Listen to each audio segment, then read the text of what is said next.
As millions of Americans prepare for Hurricane Florence, the president is still praising his response to millions of Americans who were devastated by Hurricane Maria in Puerto Rico last fall. I think Puerto Rico was incredibly successful.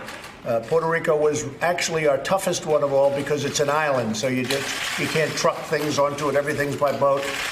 We moved a hospital into Puerto Rico, a tremendous military hospital in the form of a ship, you know that. And I actually think, and the governor's been very nice, and if you ask the governor, he'll tell you what a great job. I think probably the hardest one we had by far was Puerto Rico because of the island nature. And I actually think it was one of the best jobs that's ever been done with respect to what this is all about. The job that FEMA and law enforcement and everybody did working along with the governor in Puerto Rico, I think, was tremendous. I think that Puerto Rico was an incredible, unsung success.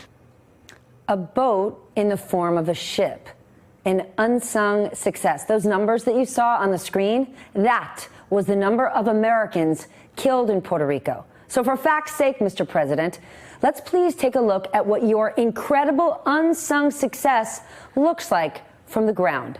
September 20th, 2017, Maria slammed into Puerto Rico with 155 mile-per-hour winds. A meteorologist told Fox it was like a 50 or 60-mile wind-wide tornado that raged across the island like a buzzsaw. Then the power went out. So let's just leave the lights out for the rest of this segment. When the storm was over, there was complete devastation. Remote areas were completely cut off. Without power, problems quickly mount. Water cannot be pumped into homes. No showers. And toilets, well, they won't flush. Sewage cannot be pumped out of entire neighborhoods.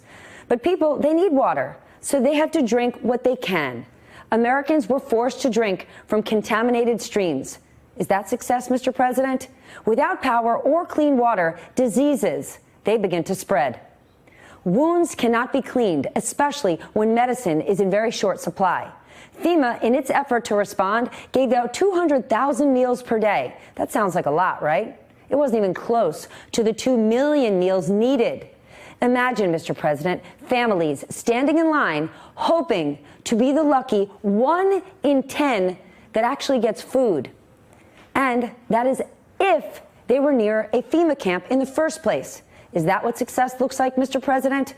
Adding to the suffering, the bodies that need to be buried. So people apply for FEMA burial aid.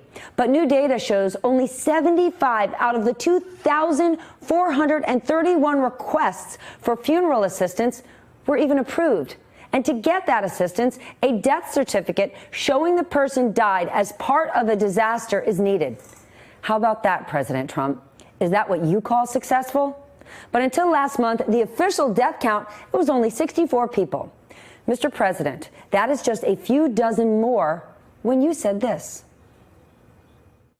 Every death is a horror.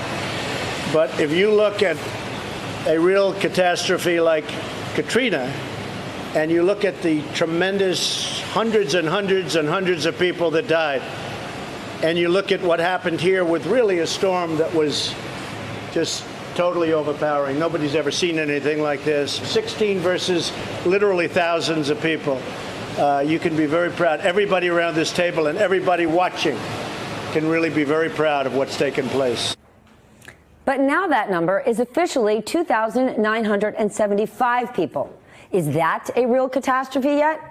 Well, imagine if this happened in Wisconsin, Missouri, Delaware. Would 3.4 million Americans be left to suffer for an entire year? So no, Mr. President, that is not success. And it is truly mind-boggling that you would even say that. To Rick Santorum, who said, blame it on that country, Puerto Rico. Puerto Rico is a U.S. territory. You do not need a passport to get there. Those people can vote. So no, it is not a separate country. They are not our neighbor. They're our family.